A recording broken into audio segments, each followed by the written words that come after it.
सुप्रभात बच्चों आज हम अपनी संस्कृत की पाठ्य पुस्तक रुचिरा का पंचदशः पाठ है अर्थात 15वां पाठ करेंगे, जिसका शीर्षक है प्रहेलिका। प्रहेलिका अर्थात पहेलियाँ। पहेलियाँ मनोरंजन की प्राचीन विधा है। ये प्रायः विश्व की सारी भाषाओं में उपलब्ध हैं। संस्कृत के कवियों ने इस परंपरा को अत्यंत समृद्ध किया है। पहेलियाँ जहाँ हमें आनंद देती हैं, वहीं समझ-बूझ की हमारी मानसिक व बौद्धिक प्रक्रिया को तीव्रतर बनाती हैं। इस पाठ में संस्कृत प्रहेलिका बूझने की परंपरा के कुछ रोचक उदाहरण प्रस्तुत किए गए हैं।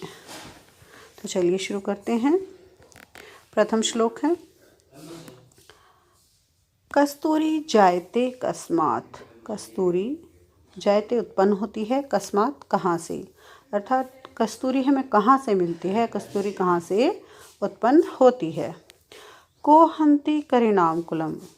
को कौन, हंति मार सकता है, करिणाम हाथियों के, कुलम कुल को या समूह को, अर्थात हाथियों के कुल को या हाथियों के समूह को कौन मार सकता है।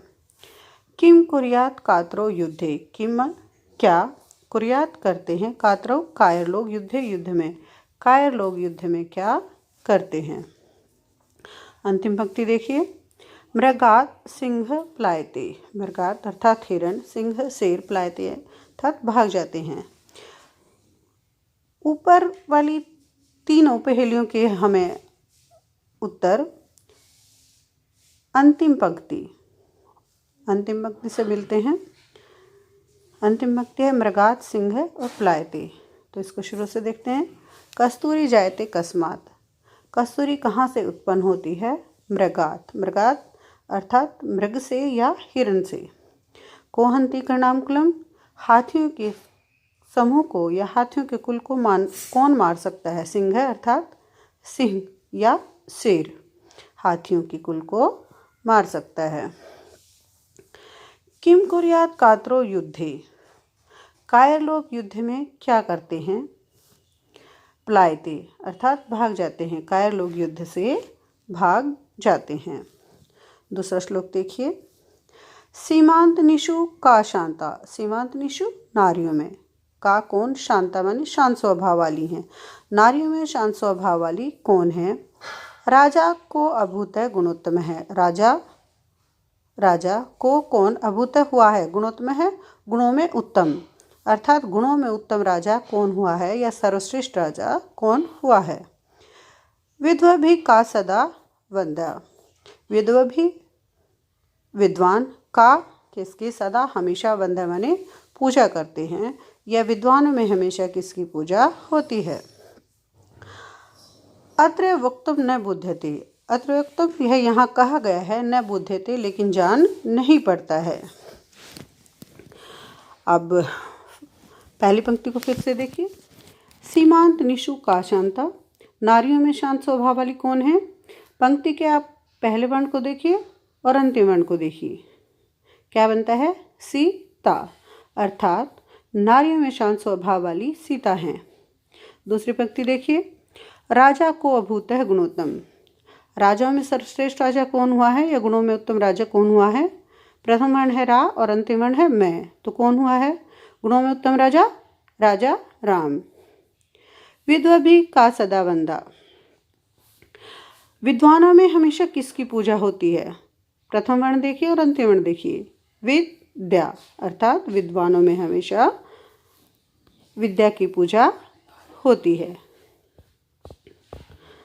तीसरा श्लोक देखिए, कम सजघान कृष्ण है।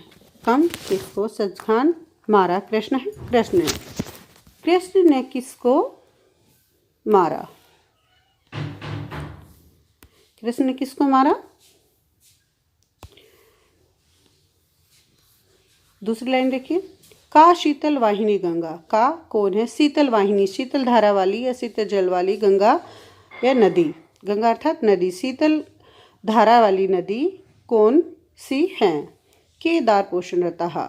के कौन, दार पोषणतः पोषण के कार्य में लगे रहते हैं। कौन पोषण के कार्य में संलग्न रहते हैं, कौन पोषण के कार्य में लगे रहते हैं। के बलवंतम न बाधते शीतम, कम कम बलवंतम, कम किस बलवंतम बलवान को न बाधते बाधित करता है, डराता है। शीतम माने शीत या सर्दी, किस बलवान को शीत या सर्दी नहीं डराती है या उसे परेशान नहीं करती है। अब देखिए दोबारा से, कम सजघान कृष्ण, कृष्ण ने किसको मारा। पहली पंक्ति का पहला और दूसरा शब्द देखिए, कंस सजघान, कंस सजघान क्या हो गया, कंस को। उत्तर हमें क्या मिला, कंस को, यानी कृष्ण ने जो है कंस को मारा। का शीतल वाहिनी गंगा, इसका पहला और दूसरा शब्द देखिए, काशी तलवाहिनी गंगा, काशी तलवाहिनी यानी काशी के तल पर बहने वाली गंगा, अर्थात किस कौन है शीतल वाहिनी या शीतल जल लेकर जाने वाली नदी, काशी तलवाहिनी गंगा, यानी जो काशी के तल पर प्रवाहित होती है, जो काशी की में बहती है, वह जो है नदी ठंडे जल वाली है या शीतल जल वाली है। केदार पोषण रतः, कौन जो है पोषण के कार्य में लगे रहते हैं, कौन लगे रहते हैं, केदार पोषण रतः, केदार यानी जो खेती का कार्य करते हैं, जो कृषि कार्य में संलग्न रहते हैं, जो खेती का कार्य करते हैं, वही सबका पोषण करते हैं। अंतिम पंक्ति देखिए, कम बलवंतम न बाधते शीतम, किस बलवान को जो है शीत या सर्दी नहीं डराती है, किस बलवान को नहीं डराती है।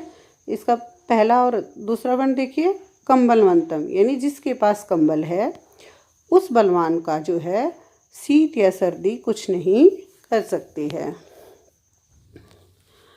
चौथा श्लोक देखिए, वृक्षागरवासी न च पक्षी राज है, वृक्षागरवासी वृक्ष पर रहने वाला है, न च पक्षी राजा, लेकिन पक्षियों का राजा नहीं है या गरुड़ नहीं है। पक्षी राज कौन होता है, गरुड़। वृक्ष पर रहने वाला है लेकिन पक्षियों का राजा नहीं है या गरुड़ नहीं है। त्रिनेत्रधारी न च शूलपाणी, त्रिनेत्रधारी, तीन नेत्र आंखों वाला, धारी धारण करने वाला, 3 नेत्रों वाला है। न च शूलपाणी, शूलपाणी यानी शिवजी या शंकर, लेकिन शिवजी नहीं है। त्वग वस्त्रधारी न च शुद्ध योगी, त्वग यानी छाल के वस्त्र धारण करने वाला है, न च सिद्ध योगी, लेकिन सिद्ध योगी नहीं है। जलम च बिभ्रन्न घटो न मेघ है, जलम जल से बिभ्रन्न भरा हुआ है या जल को धारण किए हुए है। घटो न मेघ है, लेकिन घड़ा नहीं है और बादल नहीं है। मेघ यानी बादल, जल से भरा हुआ है लेकिन घड़ा या बादल नहीं है। तो क्या उत्तर होगा इसका, नारियल, यानी नारी। नारियल को आपने देखा होगा, नारियल जो है वृक्ष पर बहुत ऊंचाई पर रहता है, लेकिन पक्षियों का राजा वह नहीं है। उसकी 3 आंखें होती हैं लेकिन वह शंकर भी नहीं है। जब भी आप उसको घर में भी आपने देखा होगा, आप तोड़ते हैं तो उसमें ऊपर एक छाल होती है, तो इसीलिए कहा गया है कि वह छाल के वस्त्र धारण किए हुए है लेकिन सिद्ध योगी नहीं है। अब आपने कभी घर में देखा होगा कि उसके अंदर से पानी निकलता है, अर्थात उसके अंदर जल है लेकिन वह घड़ा या मेघ नहीं है। तो उत्तर क्या हुआ, नारियल, नारिकेल फलेब है। ठीक है, आगे चलते हैं, अगला श्लोक करते हैं।